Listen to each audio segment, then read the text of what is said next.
The Thief of Always, Chapter 14. Time was. It took the boys an hour to reach the center of town, and there, given that their houses lay in opposite directions, they parted company. They exchanged addresses before they did so, promising to contact each other in a day or two so that they could each support the other's account of the holiday house. It would be difficult to make people believe all that had happened to them, but perhaps they'd have a better chance if two voices told the same tale. "I know what you did back there," Wendell said just before they parted. "You saved my life." "You would have done the same thing for me," Harvey said. Wendell looked doubtful. "I might have wanted to," he said, somewhat abashed, "but I've never been very brave." "We escaped together," Harvey said. "I couldn't have done it without you." "Really?" "Really." Wendell brightened at this. "Yeah," he said. "I guess that's right. Well, be seeing ya." And with that, they went their separate ways. It was still several hours before daybreak, and the streets were virtually deserted. So for Harvey, it was a long, lonely trudge home. He was tired and a little saddened by his farewell to Wendell, but the thought of the welcome he'd get when he reached his own doorstep put a spring in his heels. Several times he wondered if he'd gone astray because the streets he passed through were unfamiliar.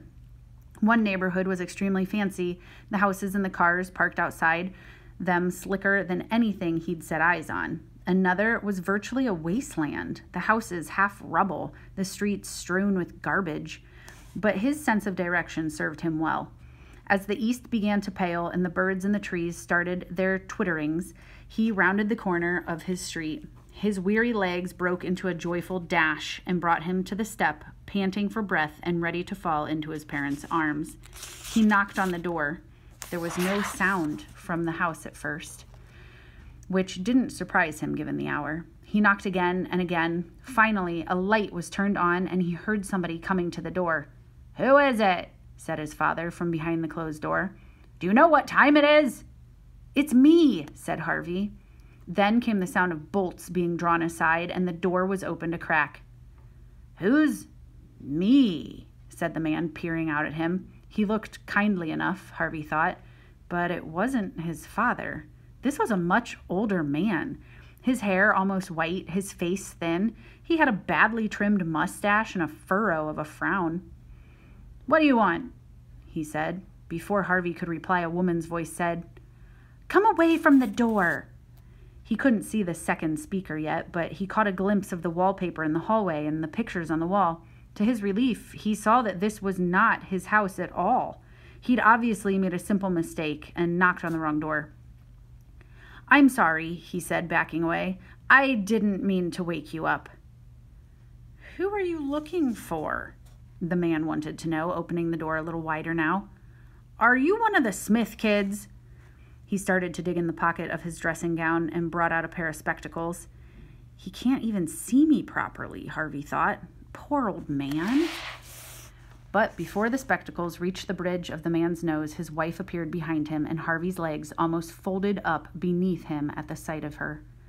She was old, this woman, her hair almost as colorless as her husband's, and her face even more lined and sorrowful. But Harvey knew that face better than any on earth. It was the first face he'd ever loved. It was his mother. "Mom?" he murmured. The woman stopped and stared out through the open door at the boy standing on the step, her eyes filling up with tears. She could barely breathe the words she said next. "Harvey? Mom! Mom, it is you, isn't it?" By now, the man had put on his spectacles and peered through them with his eyes wide. "It's not possible," he said flatly. "This can't be Harvey." "It's him," said his wife. "It's our Harvey. He's come home." The man shook his head. "After all these years?" he said. "He'd be a man by now. He'd be a grown man. This is just a boy." "It's him, I tell you." "No," the man replied, angry now. "It's some prank. Somebody trying to break our hearts, as if they're not broken enough." He started to slam the door, but Harvey's mom caught hold of it. "Look at him," she said. "Look at his clothes. That's what he was wearing the night he left us." "How do you know? You think I don't remember?" "It's 31 years ago," said Harvey's father, still staring at the boy on the step. "This can't be," he faltered as slow recognition spread over his face. "Oh, my Lord," he said, his voice dropping to a hoarse whisper. "It is him, isn't it?" "I told you," his wife replied. "Are you some kind of ghost?" he asked Harvey. "Oh, for goodness sake," Harvey's mom said. "He's no ghost." She slipped past her husband and out onto the step. "I don't know how it's possible, and I don't care," she said, opening her arms to Harvey. "All I know is our little boys come home to us." Harvey couldn't speak. There were too many tears in his throat and in his nose and in his eyes. All he could do was stumble into his mother's arms. It was wonderful to feel her hands stroke his hair and her fingers wipe his cheeks.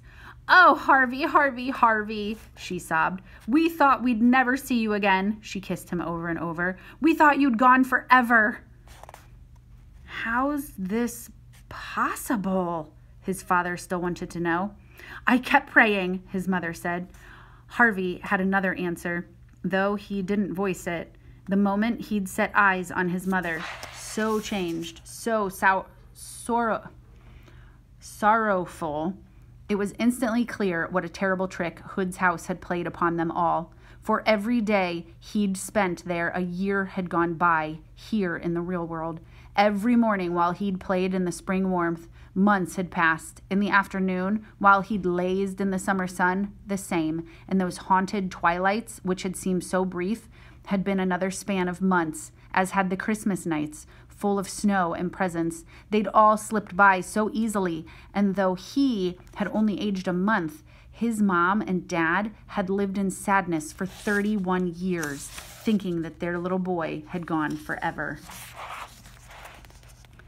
That had almost been the case. If he'd remained in the House of Illusions, distracted by its petty pleasures, a whole lifetime would have gone by here in the real world, and his soul would have become Hood's property. He would have joined the fish circling in the lake, and circling and circling. He shuddered at the thought. "You're cold, sweetie," his mother said. "Let's get you inside." He sniffed hard and cleared his tears with the back of his hand. "I'm so tired," he said. "I'll make a bed for you straight away." "No, I want to tell you what happened before I go to sleep," Harvey replied. "It's a long story, 31 years long."